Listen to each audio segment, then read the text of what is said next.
Assalamu alaikum and welcome back to another episode of Ad Labs.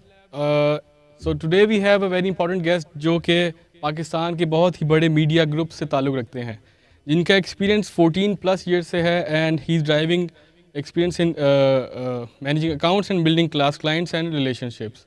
सो आगा हसन साहब, सबसे पहले हम जानना चाहेंगे कि आप इस इंडस्ट्री में कैसे आए. Thank you so much Amar for having me on the show. Welcome. इस इंडस्ट्री में मैं कैसे आया? many years ago, back in 2009, I was graduated from FCC, mass communication में. mass communication से ग्रेजुएशन के बाद कुछ ज़िंदगी में समझ नहीं आ रहा था कि अब किस तरफ जाएं, क्योंकि इंटर्नशिप्स वगैरह तो मैंने डॉन न्यूज़पेपर में और डॉन न्यूज़ टेलीविज़न दोनों में कर ली हुई थी. उसके बाद से एक accidentally I wanted to go for another internship. So I went to Dawn news TV channels office. तो वहाँ पर मार्केटिंग से इंटर्नशिप के बाद मैं एडिटोरियल में इंटर्नशिप करना चाहता था.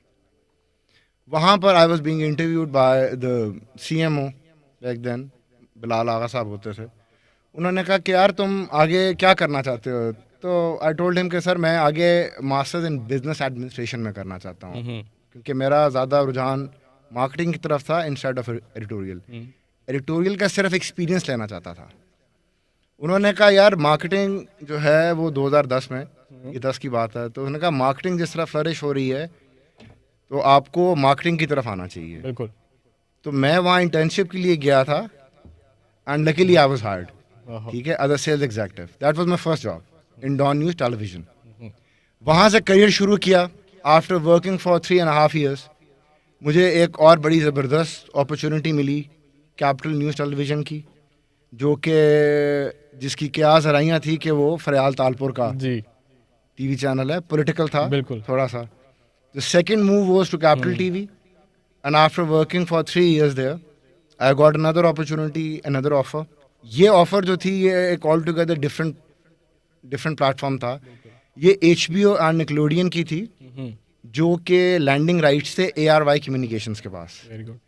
After working for 1 year I got another opportunity for working in Geo News. काफ़ी जॉब स्विचेस हुई हैं इधर. Sir, that is very important for your growth. बिल्कुल. क्योंकि होता ही है कि आप जितना ज़्यादा एक्सप्लोर करते हो अपॉर्चुनिटीज़ को, आप उतना ज़्यादा लर्न करते हो. So learning is directly proportional to the number of organizations that you have worked in. उसके बाद फिर 2018 में I joined Geo News as a manager sales and उसके बाद से अभी तक जो है वो मैं जियो न्यूज़ के अंदर काम कर रहा हूँ. तो आप मुझे बताएं, आप इसके लैंडस्केप को कैसे देखते हैं और क्या ट्रेंड, क्या लगता है आपको, क्या ट्रेंड होगा? सर देखें, थोड़ा सा मीडिया की अगर हम बात करें, अगर हम मीडिया की बात करें तो एवर सिंस डिजिटल की जो एक एवोल्यूशन से अगर हम 2013 पे ले जाएं, जब हमारे पास 3G 13-14 में जब 3G लॉन्च हुआ और हमारे पास सेलुलर फ़ोन ज़्यादा आए, तो टीवी जो है उसका एक पोर्शन, मैं हमेशा ही बात कहता हूँ कि TV is just a screen. It's always the content that you have. बिल्कुल. ठीक है, तो हम जितने भी कंज्यूमर्स हैं या जो हम जितना भी आपका व्यूअर है, व्यूअर के पास देखो 24 आवर्स हैं, ठीक है, टू कंज्यूम द मीडिया. अब उस 24 आवर्स में जो स्लीपिंग आवर्स हैं वो 8 to 10 है. ठीक है, मतलब कि अगर आप जेंजर्स में देख लेंगे, अगर आप मिलेनियल में देख लेंगे so have to squash those hours. ठीक है, लेकिन अगर आप बूमर्स में, अगर आप जेन एक्स में देख लेंगे तो हो सकते हैं 7 to 8 hours. अब उसके बाद से जो कंजम्पशन है वो टीवी से थोड़ी सी शिफ्ट हुई है. अगर मिलेनियल और जेंजर्स की बात करें तो वो शिफ्ट बहुत ज़्यादा है, बहुत ज़्यादा. उसकी परसेंटेज जो है वो 2 or 3 times है. बिल्कुल ऐसी. ठीक है, लेकिन अभी के लिए एक बड़ी ज़बरदस्त चीज़ जो हो रही है वो ये हो रही है कि जो कन्वेंशनल मीडियम है, जो ट्रेडिशनल मीडियम है, जो टीवी चैनल हैं, वो भी अपने आप को इंटीग्रेट कर रहे हैं डिजिटल के साथ. तो अभी डिजिटल एडवर्टाइजिंग की वजह से क्या टीवी एड्स में क्या फ़र्क आ रहा है? आपको क्या लगता है कि टीवी में उसमें कोई कमी पेशी हो रही है या TV industry is still dominating, specially in Pakistan. If you talk about Pakistan ना, तो पाकिस्तान में देखो रूरल की रूरल की जो आपकी एक व्यूअरशिप है या जो आपका जो हाउस होल्ड्स हैं रूरल में वहाँ पर, और इवन दो अर्बन के अंदर भी टीवी के साथ ना हमारी एक एफिलिएशन। एनुअली क्या फ़र्क आया इसमें? यार annually in terms of numbers तो देखो, एक मुल्क है जहाँ पर 60 to 70% आबादी जो है ना दैट इज बिलो 35, ठीक है। तो उसके अंदर अगर आप बात करो तो उसके अंदर शिफ्ट मिलेनियल्स में और जेंजर्स में आया है, मगर घरों में टीवी अभी भी चल रहा है जी। टीवी की वर्शिप अभी भी है, वहाँ पर है। सिर्फ क्या है कि वो जो कंटेंट है वो डिवाइड हो गया डिफरेंट प्लेटफॉर्म्स पे, वो ओटीटी में चला गया है, वो डिजिटल पे आ गया है। इवन दो मैं ये भी नहीं कहूँगा कि आपका जो ड्राइव टाइम है, जो आपका रेडियो का ड्राइव टाइम है, वो अभी भी 89 का और 91 का उसका भी एक लिसनरशिप है। टीवी एडवर्टाइजिंग का नंबर क्या है? टीवी एडवर्टाइजिंग जो इस वक्त वो लोग कर रहे हैं, हम लोग जो करते हैं वो दैट इज 46 to 47 बिलियन जो एडवर्टाइजिंग वॉल्यूम है, ठीक है। लेकिन अगर आप उस तरह बात करें तो 5-6 years ago ये नंबर अप्रॉक्सीमेटली 55-60 पे था। तो वो जो टीवी से थोड़ा सा जो शिफ्ट आ रहा है वो उस तरफ आ रहा है। इसी की वजह से जो टीवी इंडस्ट्री है या जो टीवी कंटेंट है that is integrating with the OTTs. सही। तो अब हमारे इंडस्ट्री में बड़े एडवर्टाइजर्स कौन से हैं? सर हमारी इंडस्ट्रीज़ के अंदर हमारी जो टीवी इंडस्ट्री है, हमारी टीवी इंडस्ट्री के अंदर सबसे बड़ा तो बेसिकली यूनिलीवर है, पीएनजी है। अगर आप टेलीकॉम में चला जाएंगे तो आपकी टेलीकॉम इंडस्ट्री है। हमारे यहाँ पर फाइनेंशियल इंस्टीट्यूशंस हैं, जैज़ कैश वगैरह हैं, वो लोग काफ़ी हैं। सिंस ये जो माइको आया है, माइको के बाद जो कंटेंट क्रिएशन के अंदर जितना काम हुआ है एडवर्टाइजिंग को लेकर, वो एक नया प्लेयर है। तो हमारे पास बेसिकली जो है ना वो हर एक रीजन अपना रीजन वाइज जो है ना, अब जिस तरह एफएमसीजी है, फाइनेंशियल इंस्टीट्यूशंस हैं, जो आपका टेलीकॉम है, बैंकिंग इंस्टीट्यूशंस हैं, वो मेन बेसिकली कंट्रीब्यूटर्स हैं इंडस्ट्री के। तो आप मुझे बताएं कि रियल एस्टेट के बारे में क्या आपकी राय है? या अगर आप ये अगर पॉडकास्ट मेरे से अगर आप 3 साल पहले कर रहे होते तो शायद मैं यूनिलीवर के या अगर एफएमसीजी के फौरन बाद। तो मुझे बताएं ये डिजिटल एडवर्टाइजिंग जो रियल एस्टेट में चल रही है, आपको क्या लगता है ये फ्यूचर में ऐसे चलेगी? टीवी एडवर्टाइजिंग देखो टीवी एडवर्टाइजिंग जो है ना, टीवी एडवर्टाइजिंग का इस वक्त क्या है कि जो मेन बाइंग पावर है वो ना जेंजर्स के पास है ना मिलेनियल के पास है। वो अभी भी एक जेन एक्स के पास है और उसका कुछ पोर्शन मिलेनियल के पास है। तो जो मतलब के अप टू 30 हैं, ठीक है, वो तो अभी बेसिकली अब अपने करियर को इस्टेब्लिश कर रहे हैं। तो उनको अभी प्रॉपर्टी आईबॉल के लिए या उनको अभी टाइम है। बट अनफॉर्चुनेटली जो पाकिस्तान की जो रियल स्टेट है वो एक बहुत बड़ा रेवेन्यू का एवेन्यू बना था फॉर 2 or 3 years, लेकिन अभी इस वक्त जो है वो एक बहुत एक्सट्रीम क्रंच में है। तो उसकी वजह ये है कि जो इन्वेस्टर्स हैं कीपिंग इन व्यू दी जो अनसर्टेनिटी है विद इन द कंट्री, उन्होंने क्या किया है, उन्होंने जो अपना पैसा था, इन्वेस्टर ने जो अपनी जितनी भी इन्वेस्टमेंट थी, उन्होंने डिफरेंट और जगहों पे पार्क कर दी। देखिए अगर ये रियल स्टेट जो है टीवी एडवर्टाइजिंग के बाहर चली जाती है तो वो टीवी वाला तो फिर सीन ऑफ नहीं हो जाएगा? काफ़ी टीवी वाला अगर आपने नोट किया हो for the past like 18 months at least, ठीक है, तो हम कॉन्फिडेंट कि टीवी एडवर्टाइजिंग आपको उस तरह नहीं मिलेगी बिल्डर के लिए, डेवलपर के लिए। सही। अब जो इस वक्त इमर्जिंग मार्केट, जो अगर आपको रीजन वाइज बात करूं, लाहौर या पंजाब रीजन की अगर मैं बात करूं, तो उसमें जो इस वक्त सबसे बड़ी कैटेगरी है दैट इज ऑफ कॉस्मेटिक्स। बिल्कुल। जो हम लोग पहले जो कॉस्मेटिक की एडवर्टाइजिंग देखते थे टीवी पे, वो आपके पास फेयर एंड लवली था, आपके पास वो जो इस वक्त ग्लो एंड लवली है वो था, ठीक है, और आपके पास 2-3 और मेन प्लेयर्स आपके पास आते थे। पैसा लगाते होंगे वो इसमें? यार उनका जो ब्यूटी का जो यूनिलीवर का जो पोर्शन है that is 25 to 30% on beauty. अब उसके अलावा गोल्डन पर्ल है, मतलब गोल्डन पर्ल भी एक उस तरह एडवर्टाइजर है कॉस्मेटिक का। इसी तरह फिर आपको एक बड़ी मतलब के फनी कॉस्मेटिक्स की आपको वो नाम मिलते हैं जिसमें झलक है, जूबा है, और आप कहते हैं कि यार ये फायजा ब्यूटी क्रीम है। वो अपने नंबर के साथ एडवर्टाइज करते हैं कि पता नहीं 5, 11, 12 वाला नंबर है। हाँ ठीक है। तो अब इशू क्या है कि हम लोग जिस लैंडस्केप में या अगर हम लोग जिस अर्बन जगह पर हम लोग रहते हैं, तो हमें लगता है कि जो पाकिस्तान है ना that has been confined to that point, no sir, that's not the case. जो टीवी की जो रीच है, that still is the highest. अगर आप उसको सोशल मीडिया के साथ कंपैरिजन करेंगे तो वो अभी भी हाफ वे है. सही. तो डिजिटल में बड़े एडवर्टाइजर कौन से हैं? डिजिटल में जो इस वक्त बड़े एडवर्टाइज़र में आ रहे हैं वो आपके MNC ज़्यादा हैं. आपकी जो मल्टीनेशनल कंपनीज हैं वो ज़्यादा हैं. उसकी वजह क्या है कि मल्टीनेशनल कंपनीज जो हैं वो मार्केटिंग ड्रिवन भी हैं और वो सेल्स ड्रिवन भी हैं. वो दोनों ऑब्जेक्टिव को और उस कम्युनिकेशन को कन्वे करने के लिए उनको, इनफैक्ट उनको, जिसको out of the house, out of the home कहते थे, जो अब इस वक्त digital out of the home है, ठीक है, तो जो OH है उसकी भी एक स्टैंडिंग है इस वक्त. वो इवॉल्व हो रहा है. हम लोग हमेशा ही बात करते हैं कि टीवी जो है वो टीवी इज डाइंग या कोई भी medium is dying. Sir, relevance है, रेलिवेंस है और वो रहेगी. सिर्फ किस चीज़ की ज़रूरत है इस वक्त जिसके ऊपर टीवी काम कर रहा है एग्रेसिवली, क्योंकि अपने सर्वाइवल के लिए काम कर रहा है, बिल्कुल. सर वो कंटेंट है. I believe that content is the king. और सबसे मोस्ट डिमांडिंग जो है प्लेटफॉर्म कौन सा है डिजिटल में जिसमें एडवर्टाइजिंग चल रही है? फॉर एग्जांपल फेसबुक है, इंस्टा है, क्या होगा? अगर आप उसमें, अगर आप उस स्टैटिस्टिक्स में आए तो YouTube is the highest. YouTube claim करता है. डोंट यू कि थिंक जो- इंस्टा होगा? क्योंकि इंस्टा पे वो नहीं नहीं, वो इंस्टाग्राम इस वजह से होगा ना क्योंकि आप बेसिकली जेंडर हैं. ठीक है, आप जेंडर हैं, ठीक है, तो वो वाली बात है कि ठीक है आपका परसेंटेज 55-60% है, मगर 40% को भी आप बिल्कुल नेगेट नहीं कर सकते.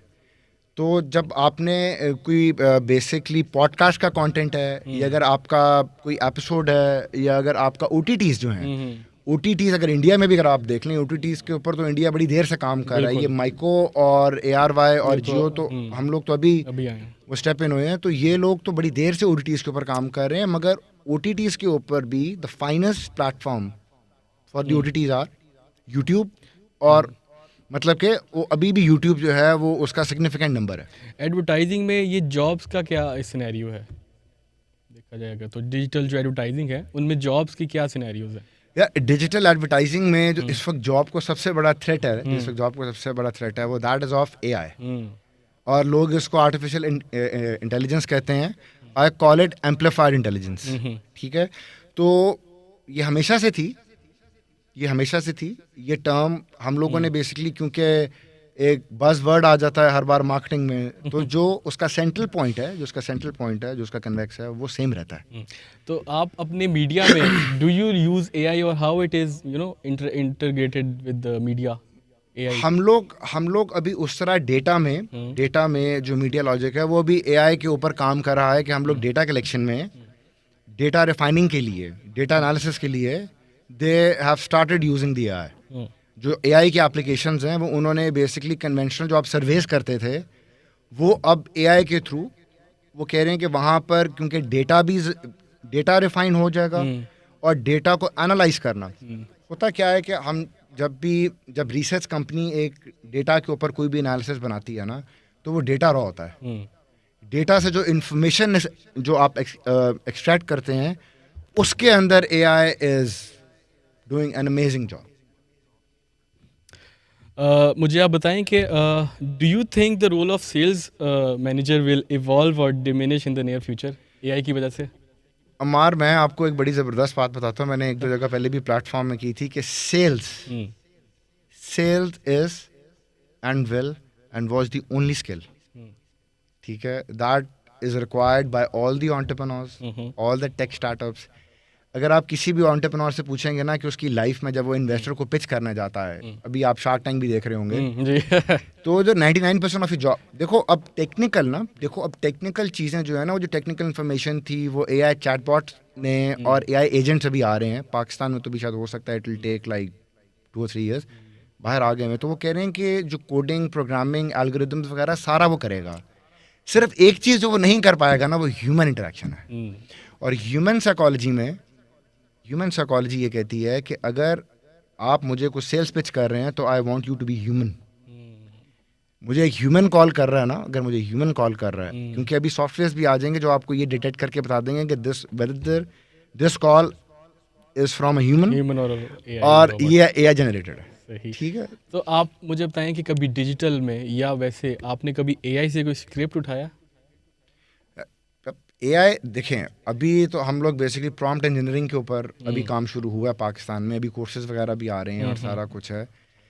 सर जब मैं ग्रेजुएट हुआ था ना, मैं इसी वजह से ये बात कहता हूँ कि अब ना जो जेंजर्स हैं और जो इनसे पहले अल्फाज हैं, यार आपसे एक्सपेक्टेशंस बहुत हाई हैं। देखें, अब आप किसी भी सॉफ्टवेयर में टेक्स्ट डालते हैं तो वो एनिमेशन बना देता है, ठीक है, in less than like 10 seconds 5 seconds. तो अब एक्सपेक्टेशंस आए हैं, वो जो DSLR और Mark 2 और Mark 3 काम कर रहे थे ना यार, वो सॉफ्टवेयर काम कर रहे हैं। सिर्फ पाकिस्तान के अंदर इस वक्त इशू क्या है कि सॉरी, हमारा ना वो जो एक कॉन्सेप्ट है, जो एक मंत्रा है हमारा, I would call it a mantra, कि यार we want everything to be FOC, the free of cost thing जो है ना, वो उससे हमें निकलने की ज़रूरत है। हमारा टीवी आपको पता है क्यों उस तरह ग्रो नहीं किया? क्योंकि बाहर जो रेवेन्यू जनरेशन है ना, उसके तीन बेसिकली, आप उसको कह दो कि उसके जो पिलर्स हैं वो 3 हैं। एक वो सब्सक्रिप्शन से लेता है, एक वो एडवर्टाइजिंग से लेता है, ठीक है, और तीसरा जो है वो इंटीग्रेशन से लेता है। तो मुझे बताएं कि how can we make our audience focus more on TV ads? हमें अपनी टीवी एड्स कैसे बेहतर कर सकते हैं? यार उसके लिए जो है ना, टीवी एडवर्टाइजिंग, आपकी क्या एडवाइस होगी? हाँ, टीवी एडवर्टाइजिंग को बेहतर होना, एडवर्ट्स को बेहतर होना बहुत ज़्यादा ज़रूरी है। I was sitting in one of the conferences week ago, तो उसके अंदर ये बात हो रही थी कि मिलेनियल्स को हम जेंडर से ज़्यादा टारगेट कर रहे हैं। उसकी वजह क्या है कि मिलेनियल्स का जो उनका रिटेंशन टाइम है, वो जेंडर से बहुत ज़्यादा है, ठीक है। उसकी सबसे बड़ी एग्जांपल ये है कि अगर आप मेरी एज के, आई एम 37 राइट नाउ, अगर आप 87 टू 95 बॉर्न में अगर आप किसी से भी पूछ लेंगे ना कि एक बिल्ली मोटी ताजी थी जो मुझे से डिंग डोंग खाती थी, तो हमें पूरा जंगल याद है। बिल्कुल याद है, हमें पूरा जंगल वो डेली मिल्क वाला हमें भी याद अल्फा है। ब्रावो चार्ली के अंदर हमें एग्जैक्ट पता है अल्फा कौन था, ब्रावो कौन था, चार्ली कौन था। हमारा, क्योंकि हमारे पास मशीन्स नहीं थी, तो हमारा जो स्क्रीन टाइम कम था, तो हमारा रिटेंशन, क्योंकि देखो आप कंज्यूमर को ना, डिजिटल का सबसे बड़ा फ्लॉ क्या है? डिजिटल का सबसे बड़ा फ्लॉ ये है कि डिजिटल पे जो फ्लो ऑफ इंफॉर्मेशन है, that is so rapid and that is so diversified कि उसके अंदर रहते हुए आपको every day you need to come up with new content. Advertising की अभी आपने बात की, तो एडवर्टाइजिंग जो इंडस्ट्री है वो क्यों इन्फ्लुएंसर मार्केटर्स के साथ अपने आप को इंगेज कर रही है? डिजिटल में तो मिस इन्फॉर्मेशन भी काफ़ी जल्दी फैल जाती है, मतलब या एग्जैक्टली, बेसिकली टीवी की जो रेलेवेंस है, जो टीवी की रेलेवेंस है ग्लोबली, ठीक है। अगर आप ये देखेंगे ना कि अगर यस, हम लोग किस चीज़ में लैग कर रहे हैं कि हम लोग शायद उसको इंटरलिंक नहीं कर रहे। बाहर ऐसे है कि अगर बाहर मॉर्निंग शो आ रहा है तो morning show is interlinked with all the OTTs and digital platforms of that channel. यहाँ के मॉर्निंग शो की बात ना ही करें तो बेहतर है। यार अब देखो प्रॉब्लम पता है क्या है? मैं आपको एक मजाक की एक बात, तो मुझे बताएं कि मैं आपकी बात काट रहा हूँ, आपका चैनल नहीं OTT की तरफ जाएगा या जा रहा? हमारा चैनल भी तो खैर अभी बड़ी कॉन्फिडेंशियल सी बात है कि जिस तरह अगर अभी आपने रिसेंटली देखा हो ना, तो डिज्नी और वार्नर ब्रदर्स और एक Viacom, all three big giants, all three big media production houses are combining together to come up with an OTT. अब इशू क्या है कि हम जो तीनों बड़े जो प्लेटफॉर्म्स हैं, जिसमें जियो है, जिसमें यारवायो है, जिसमें हम नेटवर्क है, व्हाट अबाउट जियो OTT? ठीक है, अब हम लोग क्या कर रहे हैं, हम तीनों आपस में कोलैबोरेट करके, अच्छा, देखो जब होता ये है कि when you are coming up with 1 brain and you are coming with 3 brains, ठीक है, तो मतलब जियो अकेला नहीं आएगा, हम लोग कोलैबोरेट करें। आप ये तो नहीं कहना चाह रहे कि जियो और एयरवाई ने हाथ मिला लिया? नहीं सर, ऐसा बिल्कुल भी नहीं है, ऐसा बिल्कुल भी नहीं है। हम हमेशा ये बात कहते हैं कि ARY की एक अपनी पॉलिटिकल रेलेवेंस है, हमारी एक अपनी न्यूज़ एंड पॉलिटिकल रेलेवेंस है। हमने भी क्या चीज़ चेंज की है, अगर मैं आपको ऑफ द रिकॉर्ड बात करूं, तो in the course of last at least 6 months हमने क्या किया है कि हमने जो हमारा 7 बजे वाला शो था और हमारा 11 बजे वाला शो था, अब अगर आपने देखा हो कि इरशाद भट्टी साहब को रखा हुआ है, हमने मज़हर अब्बास साहब को रखा हुआ है, हमने 2-3 एनालिस्ट, पहले हसन असार साहब थे, हमने 2-3 एनालिस्ट रखे हुए थे just to create a balance. वो बैलेंस बहुत ज़्यादा ज़रूरी है। हमें अक्सर ये सवाल पूछा जाता है कि Geo News is a pro PMLN channel. मैं उनसे अक्सर ये बात कहता हूँ कि देखो यार, we are leading the rating charts, ठीक है, और we are leading the rating charts with the percentile difference of more than 75 to 80% with number 2. तो इट मीन्स हम रेलिवेंट हैं अभी जी. हम अभी के लिए रेलिवेंट हैं. I can't say anything. ठीक है, 6 months और may be 6 years down the line मुझे उसका नहीं पता, क्योंकि जिस तेजी से टेक्नोलॉजी हर तरफ इवॉल्व हो रही है. बिल्कुल ऐसी. ठीक है, तो उसने टीवी की तरफ भी आना है, मगर टीवी क्या करेगा कि टीवी अपने आप को जितने भी मैक्सिमम आपके टीवी, जिस तरह जो आपकी इलेक्ट्रॉनिक्स कैटेगरी है जिसमें आपका सैमसंग है, आपका TCL है, TT अपनी जो टीवी है वो अपनी रेटिंग को उसके साथ इंटीग्रेट कर लेगा. मतलब तो आपका सैंपल बढ़ जाएगा. मतलब आपको लगता है जियो इररिलेवेंट हो जाएगा फ्यूचर में? नहीं सर, इररिलेवेंट कोई भी मीडियम नहीं होगा. अगर आप मेरे से ये बात करेंगे कि डॉन न्यूज़पेपर या जंग टोटल इररिलेवेंट है, टोटल नहीं आएगा. ये आप ये कह सकते हैं कि ऑब्सोलीट हो जाएंगे. इनकी रेलेवेंस इन टर्म्स के 5 years ago was at 60%, right now it's at 18% or 17%. Relevance is there. अगर आप कहें कि रिटायर्ड लोग अबव 50 और 60 जो हैं वो टिकटॉक बना रहे हैं, या अगर वो इंस्टाग्राम पे उनके पेजेस हैं, तो sir I doubt the number. चलें, इसी के साथ हम इसको एंड की तरफ लेके चलते हैं. तो आप हमारी यंग जनरेशन के लिए क्या एडवाइस देते हैं जो इस करियर पे आना चाहते हैं फ्यूचर में? सर यंगस्टर्स के लिए तो सिर्फ सर ये एडवाइस है, एक वन लाइनर है कि बिलीव इन योरसेल्फ. और नंबर 2 एडवाइस क्या है कि जो क्यूरोसिटी है ना, curiosity is the backbone of invention. But curiosity kills the cat, you know. And how और एक और चीज़ बताएं कि do you think they will fear AI? Do you think they should fear AI in this field? आपको एक मज़े की बात बताता हूँ कि क्यूरोसिटी से शुरू करूँगा कि जब आपको GPT कैसे रिस्पॉन्ड करता है, GPT कैसे रिस्पॉन्ड करता है आपके स्क्रिप्ट पे, आप में वो क्यूरोसिटी नहीं होगी तो you will keep on using the PPTs and power point, और आप इम्प्रूव नहीं करेंगे. इम्प्रोवाइज करने के लिए सैम अल्टमैन ने ओपन AI किया कि उसको वो क्यूरोसिटी थी कि एल्गोरिदम्स अगर वेब के ऊपर काम कर सकता है तो वेब से वो खुद इंटेलिजेंस क्यों नहीं क्रिएट कर सकता. वो वेब से एल्गोरिदम्स के थ्रू आपके लाइक्स और आपके डिसलाइक्स को देखते हुए, आपकी लाइकिंग को देखते हुए, वो खुद क्यों नहीं खुद एक चैटबॉट बन सकता. ये क्यूरोसिटी मैं ये बात एडवोकेट करता हूँ कि हमारे जेंजर्स में है. इसी वजह से आप देखिएगा कि पाकिस्तान में जो जेंजर्स हैं वो टिकटॉक पे, यूट्यूब पे, देखो जॉब जो आपने मेरे से बात की थी ना, सेल्स की जॉब रहेगी या नहीं रहेगी, ठीक है, वो एंटरप्रेन्योरल बहुत ज़बरदस्त कंट्रीब्यूट कर रहे हैं ब्रांड्स को, एडवर्टाइजिंग को. जो एडवर्टाइजिंग में जो एडवर्टाइज़र है वो कह रहा है जो मुझे फीडबैक इन्फ्लुएंसर मार्केटर से मिल रहा है वो मुझे टीवी के 30 सेकंड एडवर्टाइजिंग से शायद नहीं मिल रहा, क्योंकि उसमें मेरी प्रोडक्ट अनबॉक्स हो रही है, उसमें मेरी प्रोडक्ट शोकेस हो रही है प्रॉपर तरीके से, और वो इंटीग्रेट हो रही है, पर्सनलाइज हो रही है विद फाज मुस्तफ़ा और हानिया और जो भी आपके टॉप सेलिब्रिटीज़ हैं. तो आई थिंक आपने काफ़ी अच्छा बोला है. आई एम श्योर हमारे यंगस्टर्स काफ़ी इससे फ़ायदा उठाएंगे. So thank you so much Agha साहब. Thank you so much for being here. Thank you. अल्लाह हाफिज़.